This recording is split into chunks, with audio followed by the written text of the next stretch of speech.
Step into Value Zone. Hyper మార్ బటాన్ చెరు.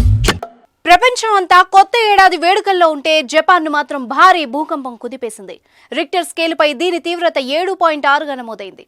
దాంతో సునామీ హెచ్చరికలు కూడా జారీ అయ్యాయి. కొన్ని నగరాల వెంబడి సముద్రం నుంచి అలలు ఎగిసిపడుతున్నాయి. సునామీ ఎఫెక్ట్ ఏ దేశాలపై ఉంటుందన్న భయం ప్రపంచం అంతటా నెలకొంది. సెంట్రల్ జపాన్లో ఈ భారీ భూకంపం సంభవించింది.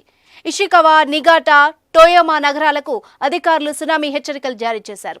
టోక్యో, కాంటో ప్రాంతాలపై కూడా భూకంప ప్రభావం పడింది. తీర ప్రాంత ప్రజల్ని అధికారులు అప్రమత్తం చేశారు. న్యూక్లియర్ విద్యుత్ కేంద్రాల వద్ద భద్రత కట్టుదిట్టం చేశారు. ఆదివారం రాత్రి 10 గంటల సమయంలో భూ ప్రకంపనలొచ్చాయి. రాజధాని కాఠ్మండూకు తూర్పున 56 కిలోమీటర్ల దూరంలో భూకంప కేంద్రాన్ని గుర్తించినట్టు నేషనల్ సెంటర్ ఫర్ సీస్మాలజీ వెల్లడించింది. భూమికి 10 కిలోమీటర్ల లోతులో భూకంప కేంద్రం ఉందని తెలిపింది.